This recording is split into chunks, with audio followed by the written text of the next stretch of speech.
Welcome to my live stream. I try to stay on time, so we're on time, 7 p.m., just as I promised.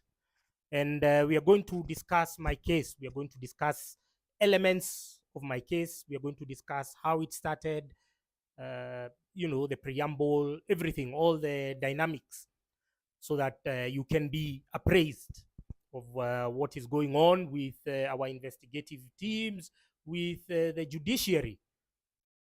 So on, if I'm not wrong, July 16th, that's when the DCI first arrested journalist Macharia Gaitho. He was driving from his home in Kerarapon, Karen, driving into town. When he got somewhere, they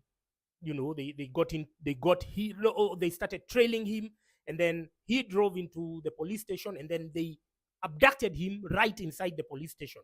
Luckily, his son was there taking the footage. It was circulated, and immediately the police were able to say or to clarify that they were not looking for Macharia Gaitho, they were looking for Francis Gaitho because of a tweet I'd made. What was the tweet about? I was just poking holes into the explanation that had been given by the DCI about the bodies which had been found in Kware, dismembered bodies which had been carefully wrapped in the same model, using the same material, using the same kind of like Kamba, using the same Kambas. So I was just saying that this is odd. This is oddly suspicious. How can there be such uniformity and you say you don't know? While at the same time, we've been talking about the missing persons. I think at some point LSK tried to do some documentation, but there has been a systematic, deliberate, choreographed attempt to suppress the actual numbers of those who've been missing, those who've been declared missing. And so the numbers, perhaps, which are being bandied around by the media and the Kenya National Human Rights Commission could not be the actual ones, because we have not even given the relevant agencies the space to pursue the actual tallying. We need to verify how many people have been missing. So most of the family members have also been sold for fear. They are not speaking out. So that's what I was poking holes into. I was like, yo, whatever you're telling us, the character that you're giving us could not have had the whatever, the specialization, could not have had the sophistication to have executed all of that, because it's not easy. Remember, when we were looking about dismembered bodies, there is this Saudi journalist called Jamal Khashoggi. And Khashoggi had needed, like, I think 8 people to dismember one body. 8 people. And they were huge guys. They dismembered it and then they moved it with paper bags. If you remember those, the investigations and the CCTV footage that was shown at the time. So you're telling me one man did for all those bodies, because from what we are told, they probably even haven't exhausted. They've never exhausted retrieving all the bodies, because even the well-wishers, even the volunteers who had, undertaken to go down the swamp or to go down the quarry and retrieve the bodies, they started even themselves receiving death threats. So we've never really ascertained the actual numbers of the people who've been missing. So I was poking holes into, and I don't understand which country the DCI people think we are living in. This is Kenya. Kenya is Marwa. Whatever you say should be challenged. It should not be, it cannot be unchallenged. Why shouldn't it be unchallenged? Why, if you're so confident with your investigations, then why are you so concerned? Why are you so threatened about a blogger who is poking holes into your story, which is not making sense, which is not adding up? So, knowing that, I did a tweet, one of the tweets that went viral, and then that's when they started looking for me. Again, so once they got Macharia Gaitho, and then they said it was me when I saw my name in circulation. People started calling me, hey, where are you? Hey, what? And these press releases by DCI, they serve a purpose. They serve a purpose of isolating you from your family, from your friends. When you go somewhere in your local, in whatever, everyone is assuming that you're a criminal. But the good thing is that between then and now, we've had a lot of civic education. Everyone knows who the real criminals are. I'm not a killer. I'm not a murderer. I'm not the one who dumped those bodies in Kware. Had you expended that level of energy, that level of, looking for the actual perpetrators, perhaps you'd be somewhere. But now you're getting bloggers, you're getting people who are using a social media platform called Twitter. So anyway, I presented myself that Wednesday in court. No, I presented myself to DCI. First, I went to Mazingira House on Kiambu Road, and then I was told, no, go to Nairobi area. So we went to Nairobi area with my lawyers. They debriefed me. They took my fingerprints and everything and whatnot. And then the next day I went to court. We were arraigned. That's the day we were with Ali Noor. I think it was July 17th or 18th, one of those. And so July was one of my worst months because 5 days later, then my mom passed away. She passed away on July 23rd. Yeah, so it became, now that moved from that, started handling my mom's funeral preparation, which was happening. The burial took place on August 1st. And then I had a hearing. I had a hearing on August 7th. Had a hearing for that case, the first mention, on August 7th. So I went for the mention. We were discussing, was pre-trial, I think. That was August 7th, and it was just a day before Nane Nane. I went for my mention, and then I walked out. And then I remember I was with my lawyer. I told my lawyer, those look like fucking cops waiting to arrest me. And then I think she was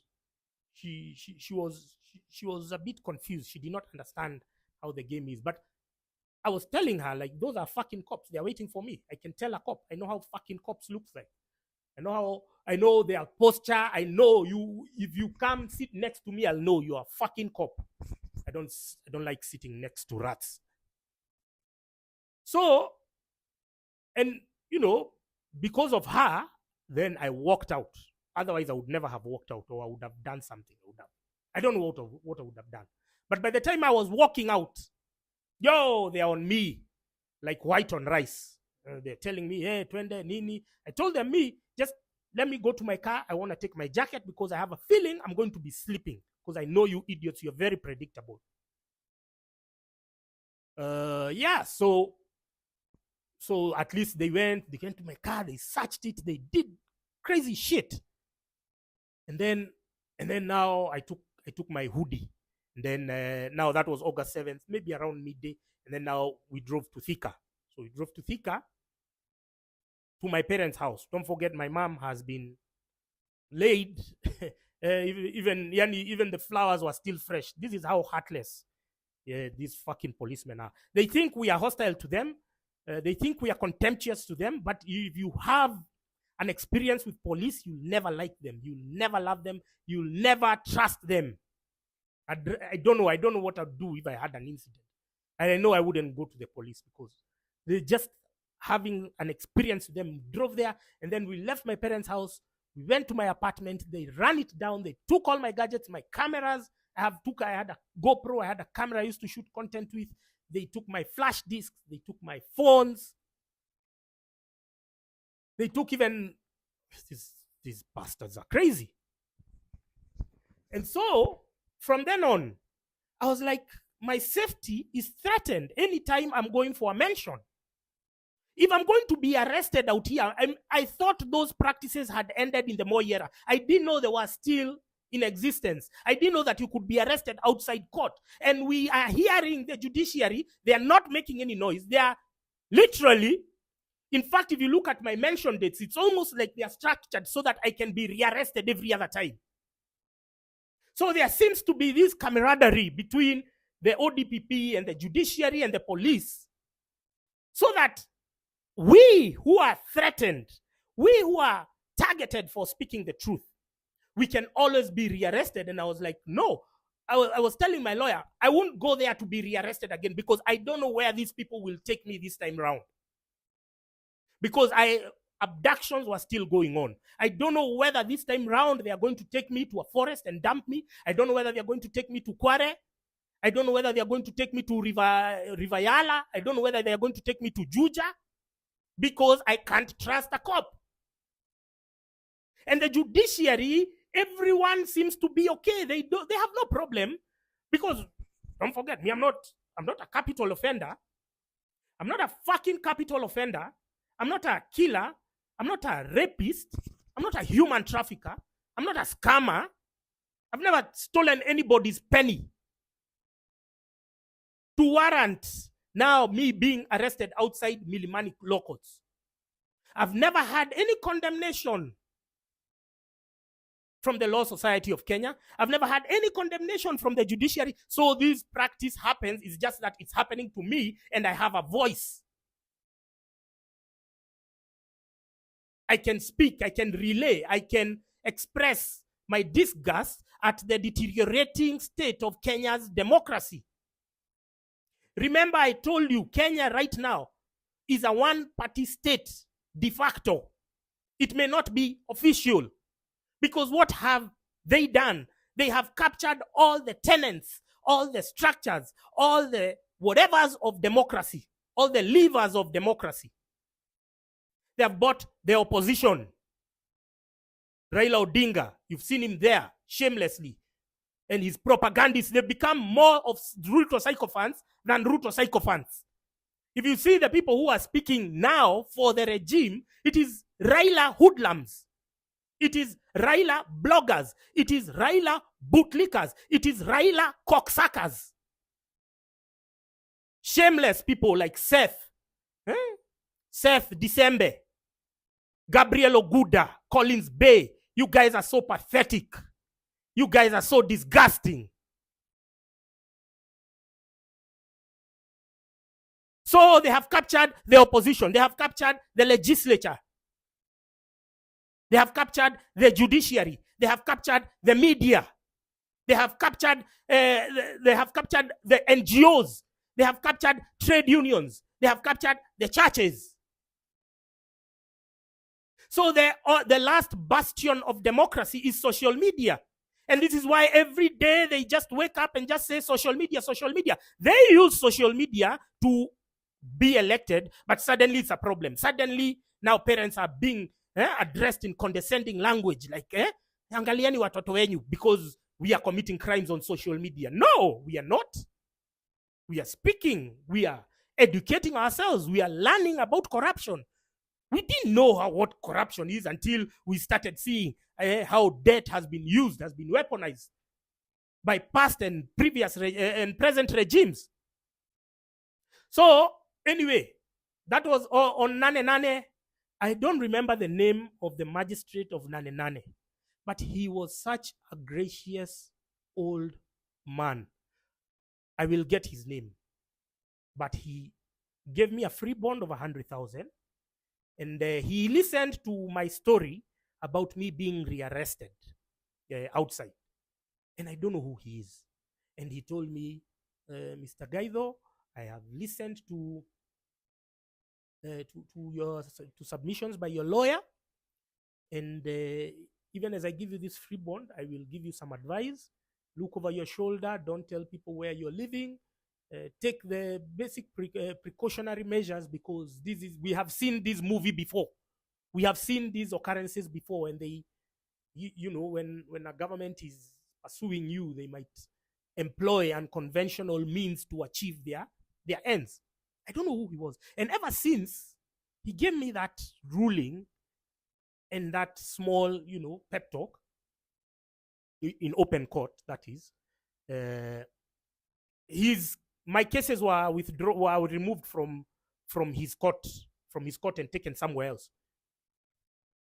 Don't know whether it's a coincidence or not, but he understood. He was acutely aware that I am being persecuted.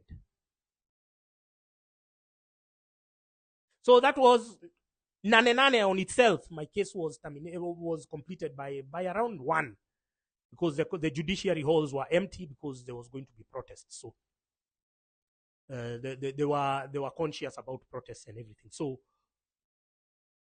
they arrested me before the protests. Also, that was another coincidence. So yeah, so I was like, I don't want to go to court, because these guys, they were already taunting me. They were already telling me in the vehicles, wananiambia, wewe uko na kesi mingi, uko na kesi mingi. Tunaenda tu hivi. They told me they have a big box. So wanaingiza mkono hivi kama the raffle. You've ever seen that raffle?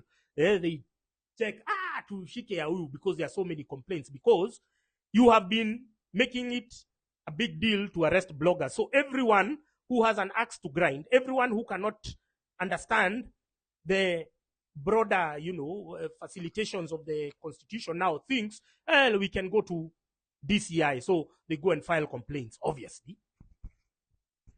So, and all of these are people, all of these are, I only tweet about government officials. I only tweet about people who are paid with our taxes. If you're not paid by my taxes, I don't care about you. I don't give a shit about you. Me, I want the people who are paid by my taxes. Those are the ones I want. Those are the ones I speak about. And if you don't want me to speak about you, it is very simple. Just resign. Leave your fucking job. But you want to squander our taxpayers' money as we look at you, as we clap for you. Who the fuck do you think you are? Who the fuck do you think you are? If you don't want me to tweet about you, then resign. Resign. If you don't want anyone to talk about you, resign, because now you're living off our taxes and you want to imagine that you are there by birthright and that you don't know anyone explanation. You don't know anyone accountability. Come on, man. And because you can be able to get constitutional offices to bend to your whims, now you can flex that power. Now you can abuse your authority to pursue personal vendetta, which is what it has been. It has been a prosecution, a persecution. It has never been a fair trial. There have never been fair trials. So I, faced with the risk of being rearrested outside court, faced with an unresponsive judiciary that did not even want to hear my woes that I was undergoing as being rearrested outside court. They did not even want to hear. Then I said, let me save my life. Let me save my life. My life is important. Don't make court cases to be like as if they are the ones which are prolonging our lives. My life is important. I will choose my life first, because I don't know where these guys are going to take me next. So I said I won't be going until the day the magistrates will reconsider. They allow me to appear virtually because they understand the nature of this case. They understand that this case has some hidden hands who are manipulating it, but they didn't want to listen. And so on October 22nd, I was in a place where I was staying at the time, and thank you, Cornelius Rono. I've seen your comment, and I just put my Safaricom SIM card for 2 seconds because the vendor I was paying was prompting back to my Safaricom line. For 2 seconds, just putting the SIM card in and removing it. I'm telling you, within 2 hours, there was a lady who had come there. She came pretending to scout. I don't know what. I think she must have coerced the watchman there to give her information and whatnot. The police arrived immediately and the cars were just moonlighting outside. And at Around 10 minutes past 7, they pulled up. So they coerced the caretaker to come and knock the door, because that was the only way I was going to open. I looked through the people, and then I sensed, because the caretaker was not very warm as he normally is. I sensed that there's something. So they thought that the house was not open and I was opening, but I was getting my padlock and I locked it. So when they opened, they could not feel it. And then they told me, Mr. Gaitho, we are here to take you. I told them, okay, give me a minute, I get ready. They told me, okay. Then I went to my bedroom and then they shouted. One of them shouted at me in Kikuyu. He told me, "Look, Kirema Odomashi, your Twitter." In Kikuyu just says, "Don't tweet." Who is me? Think me I'm somebody to listen to cops. I put 3 tweets back to back. Back to back. Then the big blogger started retweeting. Thank you very much. Cyprian Yakundi was one of the first to retweet. When I tweeted, all hell broke loose. They started shouting, "Ume tweet." Somebody from headquarters had called them and told them I've tweeted, because they were not online. Ume tweet nini, they came with their spanners. Within 2 minutes, the door is broken. They got me, put me down. One of them was punching me. And I'm like, nini nimekukosea? Nimekukulia bibi? Nimekula demi yako? These guys, the anger they had, it was not normal. These guys, it's like they go to whoever has sent them. The guy radicalizes them, gives them money and tells them, because they were all angry, they were all on the edge. They were punching me like that. And I'm like, Nini, am I a criminal? Am I a thief? Do you punch Didmas Barasa like that?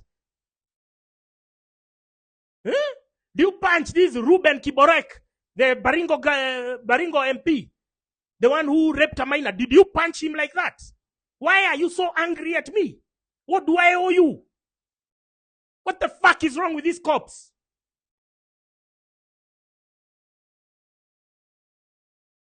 Those guys were they were on hit, literally. Hey, amka, lala chini, amka. Vaa viatu, sivae viatu. Unatukosea heshima. Mnapewa heshima nyinyi, kwanza mujipe heshima kwanza, kabla mpewe muitishe heshima ya watu wengine. Mujipe heshima.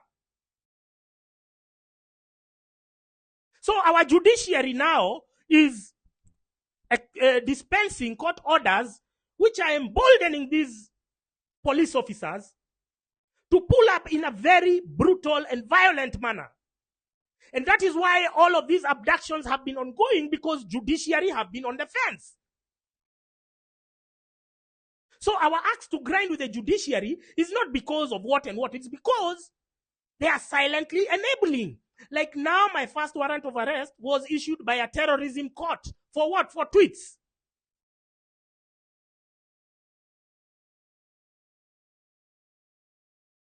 For tweets.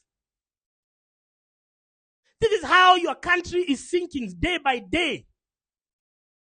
God knows what is happening to the others who don't have a voice, who can't speak like me.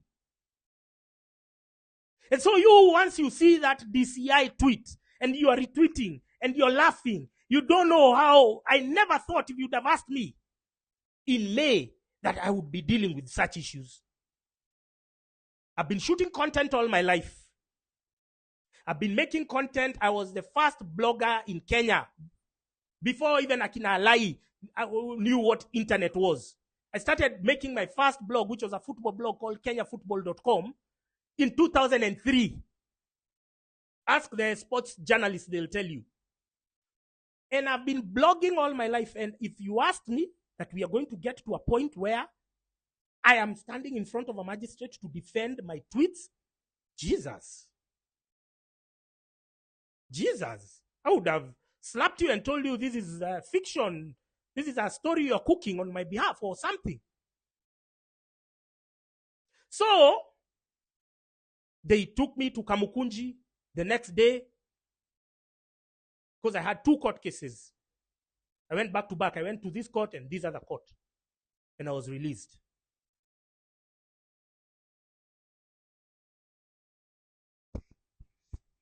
From then on, I've been underground.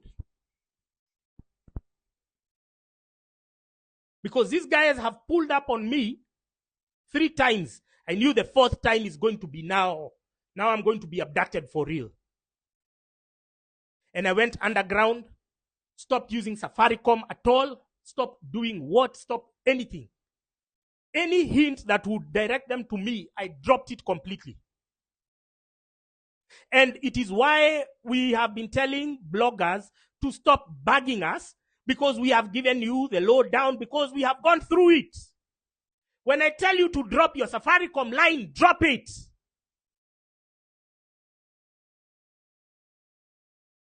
When I tell you to do this, don't trust X, Y, and Z individual. Don't.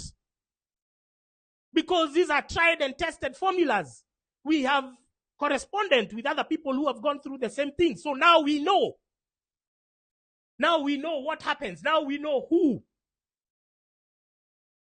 We were talking about the protest the other day. You guys have been telling you about people and you think I'm just hating on them. Why do I hate Hanifa? Why should I hate her? She's not even my type. You know, I could bully somebody who I have a crush on. She's not even my type. But she stole Mchanga money. She's an agent. She's a whatever, a sellout in the movement.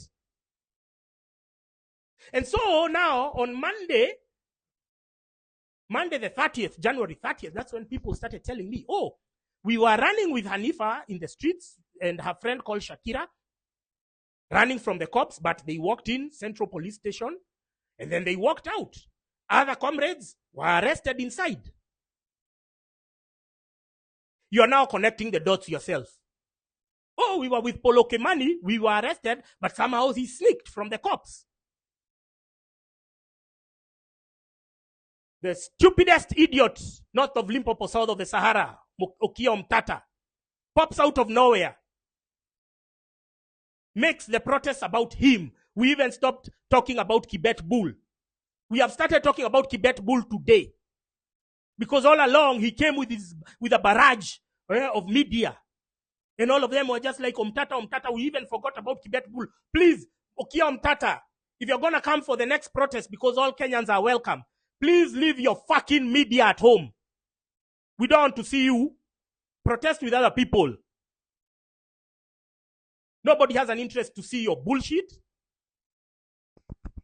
Okiya Omtata, you have become such a liability to the cause. You and Boniface Mwangi, I don't know what interest you have to keep us suspended in a state of economic and financial and constitutional despair. What are you gaining, Okiya Omtata? What are you gaining by working with Ruto to come and undermine the movement? Why are you deriving so much joy? We try to shed you off, but you find a way to sneak and meander in. We try to get rid of Hanifa. She still tries to find her way in. We tell Osama Otero we don't want him. He still finds a way of tweeting and trying to create his own schedule of protests. Is it the thrill? Because it can't be the money. You guys don't look like you have money. You know you can't hide money. You can't hide money. You guys don't look like you have money. And even if you did, it is your money does not help us, does not help anyone else. So why do you have an interest, Okiya Omtata? What the fuck is wrong with you?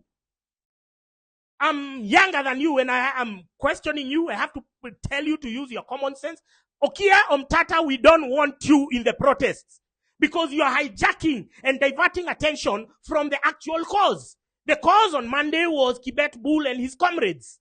You came there, turned it into a spectacle, turned it about yourself. Now people are coming to see you in the police stations, and then you're following them. And then Morara and Hanifa have this mock cockfight. They are fighting there, pretending they're arguing. All of those are hemorrhaging attention from the protests.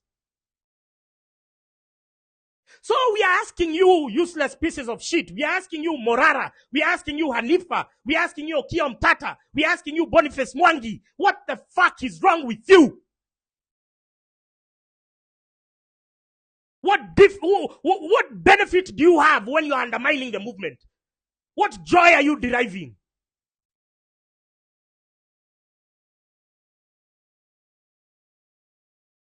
You come there, we've convened protests. We are telling people it's about Tibet. You've come there with your cameras. The cameras, the media, they are so lazy, they are so stupid. They're media idiots.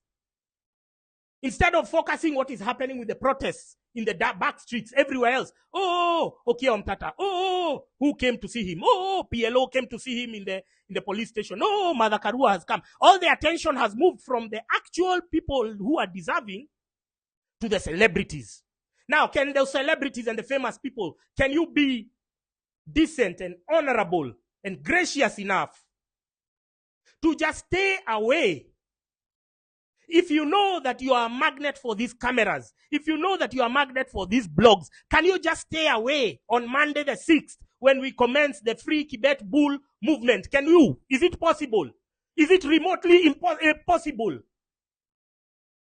for you to set aside your personal ambitions, for you to stop thinking about 2027 because our current afflictions cannot be postponed, cannot be continued as we wait for your imaginary presidential bid? Can't you be gracious enough, Okiya Omtata, for you to momentarily suspend your cannibalistic ambitions of 2027?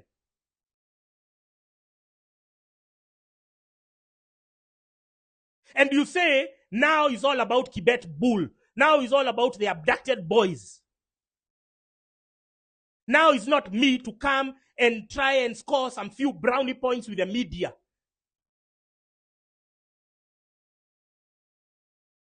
Okiya Omtata, we've been talking about your role in Tibet Bull's disappearance. There are many unanswered questions. Number one, he came to see you on December 24th. You only acknowledged it on December 25th, Christmas Day, after I tweeted, after I linked you to his disappearance. We cannot unsee that glaring evidence. We cannot, Okiya Omtata. No. Me, I cannot. Other people can. Me, I can't leave you. I can't leave you. And then over and above that, you're coming to do stands in protest. Okiya Omtata siwezi kuacha. Cannot leave you. Tuko na wewe, bumper to bumper. Maybe you're even behind my judicial issues, because I hear you have cartels here in the judiciary. You met him on December 24th.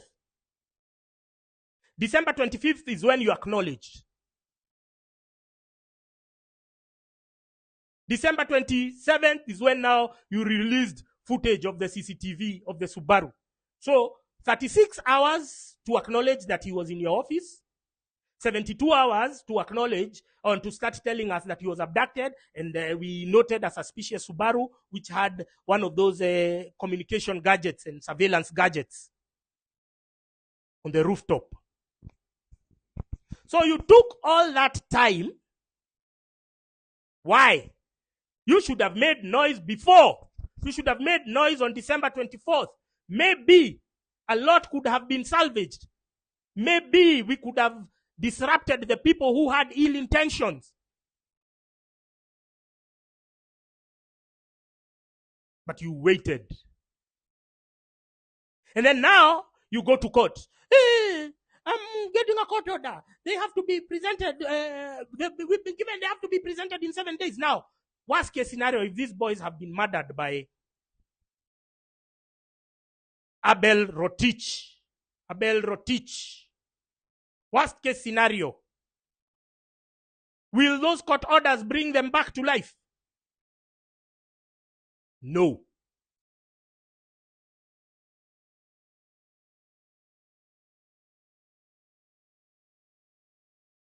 The only problem, the cops have gone ham on me.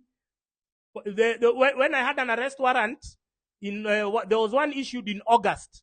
They sat on it for 2 months until they came to arrest me in October. So 2 months. But this one, you can see it's dated 23rd, but they have published it today, January 2nd. Why? Because yesterday we unveiled somebody called, you heard him, Abel Rotich. Abel Rotich, together with, he's a retired major. He had vied as a member of parliament in Soy constituency in 2017. He's working with a team. We were named, yesterday I named 2 KDF officers, not there in official capacity, working undercover. They are on the 21st floor of Cooperative Bank House. They are disguised as a South Sudan peace team, peace committee. So you're asking yourself, how can a South Sudan peace committee have all staffers hailing from the Nandi sub-tribe? You understand? These are the dots that these guys don't want us to connect. These are the questions they don't want to hear, because they think that we are living in a dictatorship. Now, if other people have resigned their fate into accepting the dictatorial nature of Kenya Kwisha shit show, it's not me. Neither I know it's not you. That's why we are giving them problems on social media, because now that the algorithms are freeing up and our messages can be heard, we no longer have the state-sponsored parrots dominating the narrative. Now we have very many people who can question whatever information they throw at us. And so I was tweeting earlier, I was saying, the only reason why these guys call cops on us, the only reason why they call cops on us, it is because we have outdone them, we have outshined them in the game of banter. Now, Akina David Ndii, because they are the apex of the propaganda pyramid. David Ndii, Hussein Mohammed, Dennis Itumbi. Because we have outdone them and outshined them in banter, then they call the cops on us. They call the cops on us. They are like those kids who used to be bullies the first body. A guy comes, says, tuanze mchongoano, mkianza mchongoano hivi, the guy goes and tells the teacher. The moment he starts seeing that they are losing ground. That is it. You are unable to manage banter. You have been given a job to handle us for banter. You are unable. Now you call the cops to kill us. How shady can you be? You're very entitled pricks. You are even incompetent. Even in simple things like banter, you have to resort to using police force, police brutality to try. If you silence me, you think there is nobody. You think the people who listen to me do so because they are coerced. No, it is all voluntarily, because it's a battle of wits. I present my views, you present your views. The plenary makes their own independent assessment. Now, if they seem to gravitate towards my theory, then you shouldn't feel bad. You should work on your presentation. Perhaps it's the language. Perhaps it's the, mediocrity. You guys have embedded mediocrity. It is embedded in your DNA.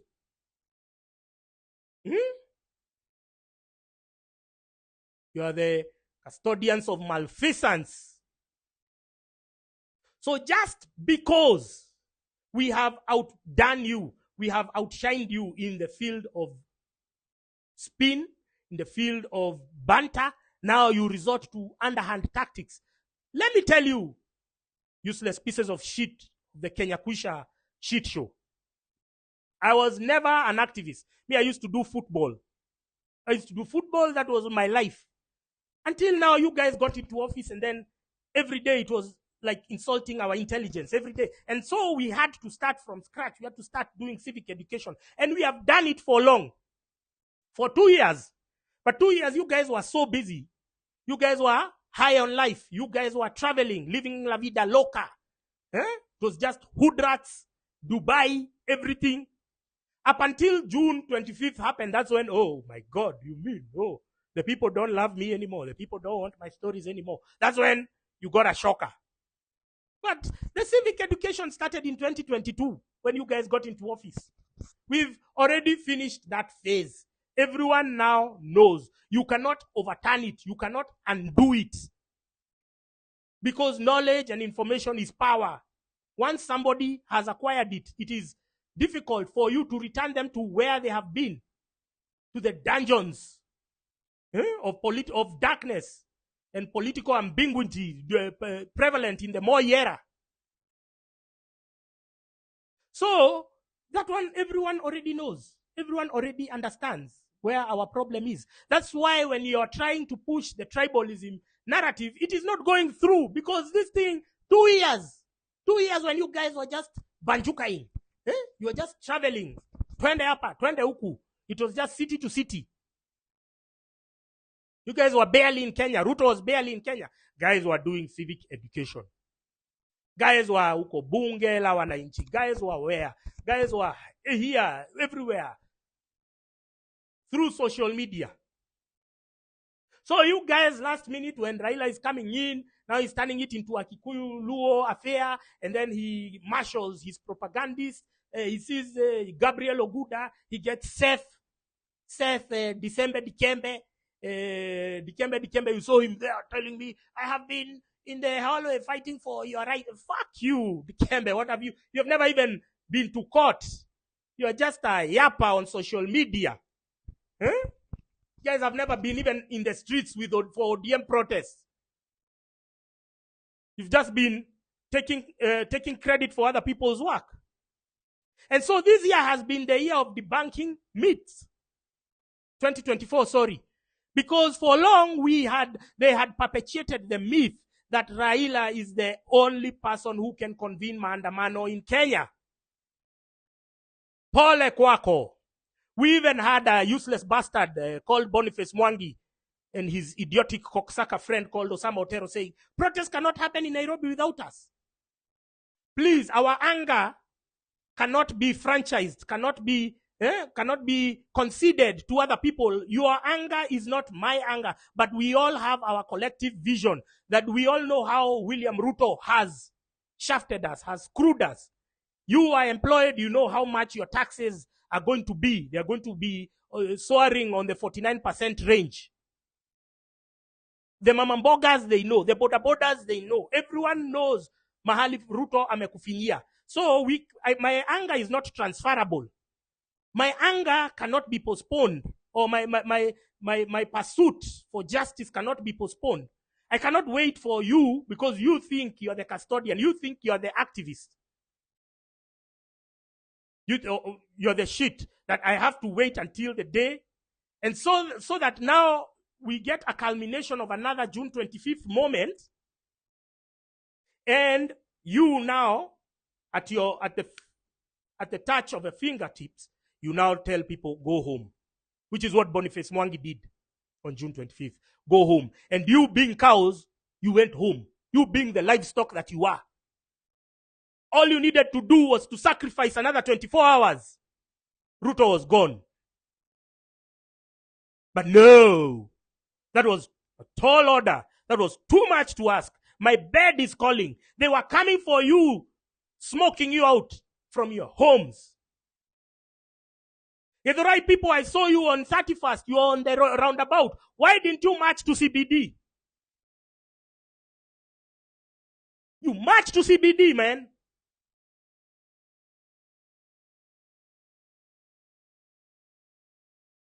Kericho people, I saw you on the road. Beautiful scenes. I saw Kisii people on the road. I told you, why didn't you march to your governor's house? Why didn't you march to your MP's house? Why, if you know your MP is a bootlicker of Kenya Kusha shit show, you should have marched there.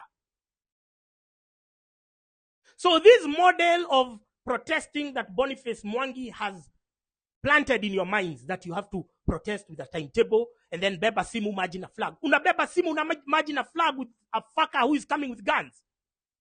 They're coming with a water cannon. They're coming with tear gas. No! You carry pepper spray. You carry your taser. You carry your knuckle, that chuma unaeka kwa knuckle. So that if a DCI fucker gets you in the streets, you will punch him. There's a young kid I've been sharing his video there. He's been talking about making Molotov cocktails. You should be watching that video. If it was an illegal video, TikTok would have pulled it down. But these are the tools. Because we cannot rely on diplomacy, because we are not dealing with diplomatic people. Are they abducting us diplomatically? Are they stealing money diplomatically? Are they ruining our opportunities and future diplomatically? In fact, they are stealing, they are abducting, They are doing all sorts of things under the sun, and they still have the audacity to, when they get the microphone, to insult us. Over and above, rubbing salt on the wound. And so you think diplomatically we are going to have an amicable resolution? No, it's time to go the militant way. Would Kenya be an independent state if the Mau Mau did not adopt a militant approach? It was Mau Mau's militancy that triggered even calls for independence in other African countries. It had inspired. And those days we didn't have even the radio, the social media and everything, but people would still get the information. So when you go to the streets, your work is not following Okia Umtata, talking his bullshit, singing his nonsensical songs that he's been singing for the past 15 years. Your work is not going to look for Boniface Mwangi where they are. Your work is not going to look for Hanifa. Your work is not going to look for Shakira. Your work is to be in the back streets, not chasing the media there. You want to be seen because you think some donor exists somewhere to give you money. Fuck donor money. Now we need to build our own economic reserves. Ramp up our potential. We can do it. We have the money. We cannot rely on handouts given to activists. So your work is to be in the back streets, engaging police in running battles. And I've told you the citizen to police ratio is so bad that if we have you in downtown, another one there, another, they'll be so stretched. You'll have circled them. You'll have commandeered them to surrender, to lay down their arms, tie their hands, and frog march them. Because they are few. But all of you, if you go to one place, are you crazy? Go to downtown. Engage them in running battles. Light a fire. Block the road so that their cars cannot pass. Set them up for a trap. Once they get into a trap, boom, kaboom. You know what to do. Cocktails. Get the mixologist. Have a mixologist amongst you. We have to go militant because these guys, have you seen what they've done to the kids? They're abducting them. Did you see the CCTVs when they were picking up Peter Moteti from...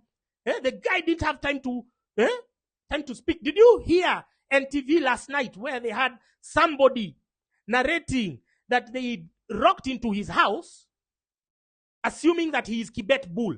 They went and woke him and his wife in bed. How disgusting is that? And then they woke up the kids. The kids are crying.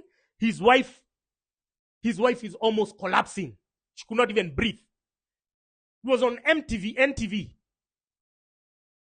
Did you see a church in Nyandarua? They were lobbed for tear gas. It was giving Kiamba 2007. The way people were burnt in a church. That is the direction we are all heading.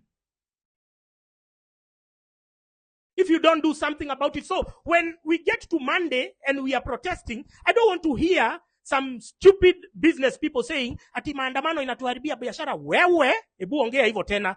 Wewe ebu fungua kazi, Monday uone. Fungua kazi. Kama wewe umetahiriwa. Maandamano inatuharibia kazi. Maandamano inatuharibia kazi. Umbwa wewe. Let me tell you, your economic prosperity, your money, your sales, your turnover will not begin where my lack of freedom, lack of economic prosperity, my court cases begin. Or my freedoms end. So your prosperity will not begin where my freedoms end. Please, get that in your thick heads, you business people. You seem to imagine that the Kenyan economy is built on those idiots who import shit from China. And they are the ones who've been holding us hostage, telling us we should not pursue our civic duties because they have to make money. Musituambie hivyo tena. And this is a collective sacrifice. This is a collective sacrifice that we are all going to make. The business people, the activists, we want you to transcend your parochial interests your cannibalistic agenda. We want you to stay aside. We don't want you to hog the limelight. We don't want you to speak on our behalf. You have spoken for 15 years. We have not seen any yields. Within the last 15 years that Okiya Omtata and Boniface Mwangi have been activists, with the same period that we have seen a degeneration, we have seen a regression in our fundamental constitutional and human rights. We have seen economic decay. Yet they have still been activists in the same duration. So your strategy has been tried and it has been tested and it has proven that it is a failure. So can you just be decent and honorable enough to now not turn protest to be about your fucking selves? Nobody cares. Nobody gives a shit about you, Boniface Mwangi. Nobody gives a shit about you, Okiya Omtata. Can you now step aside and stop hogging the media limelight? Can you stop bringing your paid journalists to just focus on you and not the protesters, not the cause that is being championed at the day? Is it too difficult? Is it too much to ask, you useless piece of shit called Okiya Omtata? Is it too much to ask, you useless bastard, you traitor called Boniface Mwangi?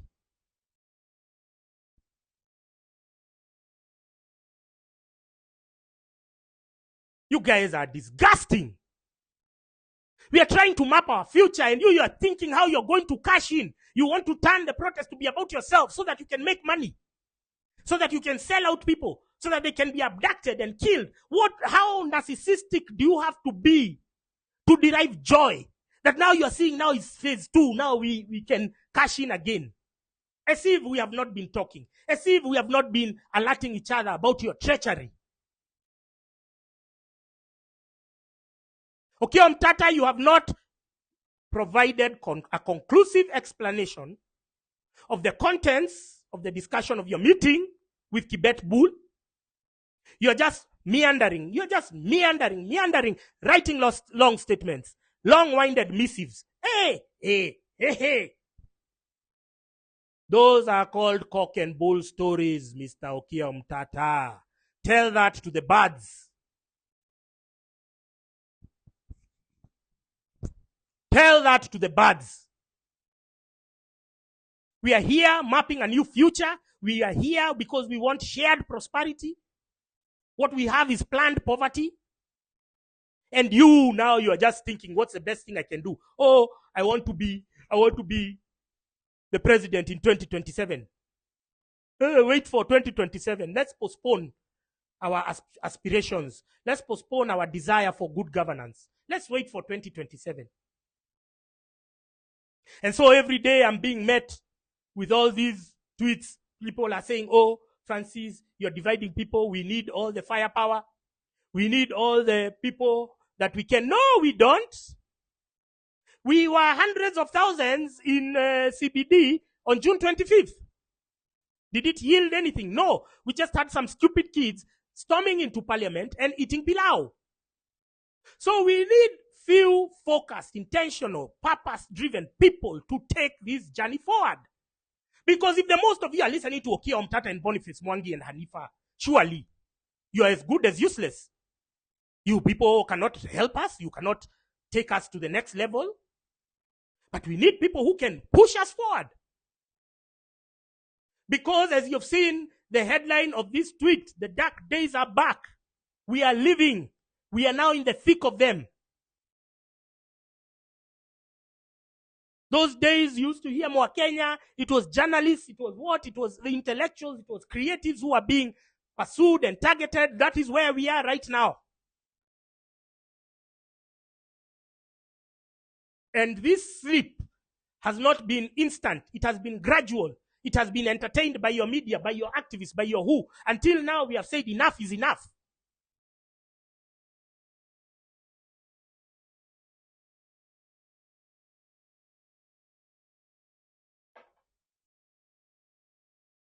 We've said enough is enough.